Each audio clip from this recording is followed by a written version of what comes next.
नमस्कार, NB news Bharat देख रहे हैं आप और मैं हूं आपके साथ यशस्वी पाठक। आज आपको एक चेहरे से मिलाने जा रही हूं, मेदांता हॉस्पिटल के चेयरपर्सन और मैनेजिंग डायरेक्टर नरेश ट्रेहन।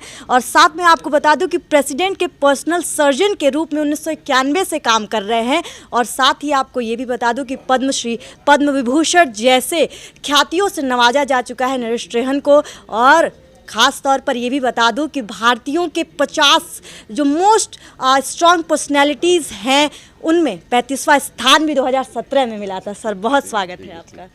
नमस्कार, धन्यवाद। गोरखपुर में मेदांता हॉस्पिटल का इस्टेब्लिशमेंट होने जा रहा है, इस प्रोफार्मा के साथ आए हैं आप। रोड मैप कैसे तैयार किया है? नहीं, आपको ये गलतफहमी है कि होने जा रहा है जी। मैं आया हूँ यहाँ पे देखने के लिए कि क्या ज़रूरत है गोरखपुर को और सराउंडिंग एरिया को मेदांता जैसे इंस्टीट्यूशन की जी। जो रिप्रेजेंट करता है कि जो दुनिया का हाईएस्ट लेवल हेल्थ केयर है उस लेवल पे हम प्रोवाइड करते हैं। कि उसकी ज़रूरत थी यहाँ कि नहीं थी, कितना डेमोग्राफिक्स क्या है, तो इसलिए आया था मैं यहाँ। तो वो मैंने पूरा मुआयना कर लिया है और मुझे समझ आ गई है कि इसकी बेसिक्स क्या हैं जी। पर अभी डिसीजन नहीं लिया है कि इसको बनाना है अभी। पर प्रोबेबिलिटी क्या है, उम्मीद नहीं, अब देखो स्पेकुलेशन हम करते नहीं हैं। अब मैं जाके, क्योंकि हमारी एक टीम पहले यहाँ हो गई है जी। वो भी अपना पूरा सर्वे कर गए, तो अब ये जाते ही इस पर मीटिंग होगी। आने वाले कुछ दिनों में ही, हफ्तों में ही इसको आपको इन्फॉर्म कर दिया जाएगा मिस त्रिपाठी को।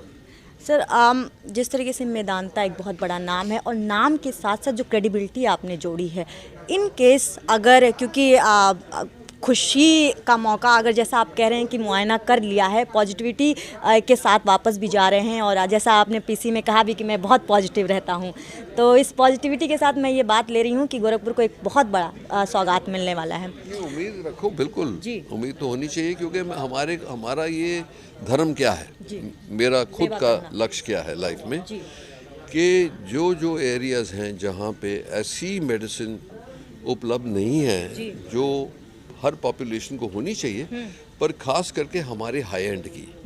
क्योंकि हम क्या करते हैं, मतलब जिनको हार्ट अटैक होता है, ब्रेन अटैक होता है, किडनी ट्रांसप्लांट, लिवर ट्रांसप्लांट, ऐसी उच्च मतलब हाईएस्ट एंड की चीज़ें करते हैं, लंग ट्रांसप्लांट है। तो अगर जो वो उपलब्धि नहीं है किसी जगह पे, तो उसको प्रोवाइड करने की मैं कोशिश करता हूँ। तो इसलिए ये बड़ा ध्यान से देखना पड़ता है कि कितनी पॉपुलेशन है, कितनी उनकी डेमोग्राफिक्स है, किन लोगों को क्या तकलीफ हो रही है, उनकी नीड क्या है और क्या डिजीज पैटर्न क्या है इस एरिया का। तो ये सब समझते हुए इसको सबको हम इकट्ठा डालते हैं सेम प्लान पे, फिर डिसाइड करते हैं कि क्या होना चाहिए। सर, कार्डियक इश्यूज़ जो होते हैं लगातार इस समय एक बहुत बड़ा मुद्दा पूरे हिंदुस्तान की बात कर रही हूँ। 2 मिनट आपका और लूँगी सर, 2 सवाल हैं मेरे पास, बहुत इंपॉर्टेंट। कार्डियक इश्यूज़ बहुत कार्डियक इश्यूज़ एक बहुत बड़ा मुद्दा बन करके आए। बड़े नामी गिरामी चेहरे जो सफ़र कर रहे थे कार्डियक अरेस्ट से, कुछ लोगों को हमने खो भी दिया। क्या सिम्टम्स होने चाहिए कार्डियक अरेस्ट का, और किस तरीके से प्रिकॉशनरी के तौर पर कैसे प्रिकॉशंस आप देंगे? तो अगर जो आप शुरुआत करेंगे कि नॉर्मली, और ये मैं नॉर्मली ध्यान से बोल रहा हूँ, कि जैसे हार्ट डिजीज़ क्या होती है जिसकी हम बात कर रहे हैं, कि जो आपकी हार्ट की ध्वनियाँ हैं, नलियाँ हैं, जिसके थ्रू ब्लड पहुँचता है कि मसल उसको एनर्जी मिले और वो पंप करे, वो जब उनमें ब्लॉकेज आ जाती है, जैसे गाड़ी के इंजन को पेट्रोल मिले, उसकी पाइप बंद हो जाए पेट्रोल की, तो फिर वो इंजन बंद हो जाएगा।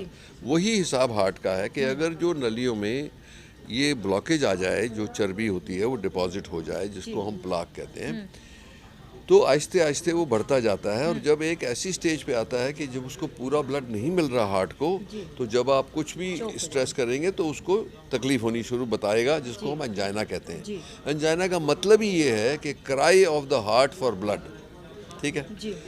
अब इनमें क्या एक्सेप्शन होती है, 20% की जो वार्निंग सिस्टम है वो फॉल्टी होता है, और जो डायबिटिक्स होते हैं लॉन्ग स्टैंडिंग, उनकी तो नर्व्स डैमेज हो जाती हैं, तो उनके पास ये वार्निंग सिस्टम है ही नहीं।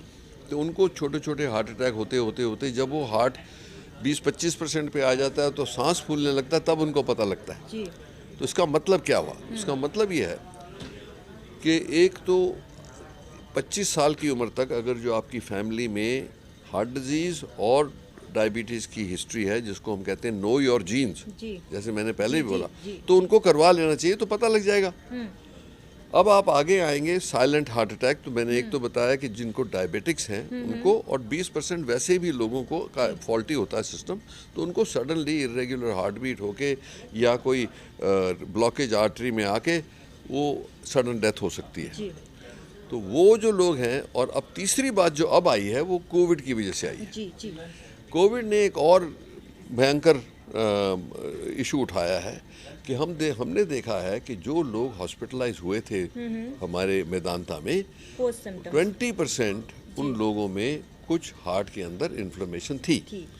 और उन्हीं लोगों को हम वार्न करना चाहते हैं कि अगर जो इन्फ्लेमेशन है तो आपका इलेक्ट्रिकल सिस्टम अनस्टेबल हो गया है, और विगरस एक्सरसाइज करने से आपको इरेगुलर हार्ट बीट आ सकती है, और उससे सडन डेथ भी हो सकती है। कोविड पे आऊँगी सर, लेकिन उससे पहले जिमिंग एक बहुत बड़ा मुद्दा सामने आया है कार्डियक अरेस्ट को लेकर के, और एक और सवाल इसमें जोड़ती हूँ, कार्डियक अरेस्ट और हार्ट अटैक को लोग सेम बीमारी समझते हैं। मैं चाह रही थी आप एक बार थोड़ा सा, क्योंकि बहुत हल्का डिफरेंस है, आप वो समझा दें।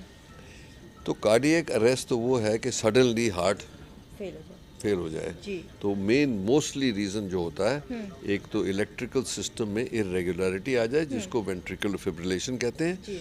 वो उसके 3 कारण हो सकते हैं कि पहले हार्ट अटैक हुआ है और वो नर्व सिस्टम डैमेज हुआ है।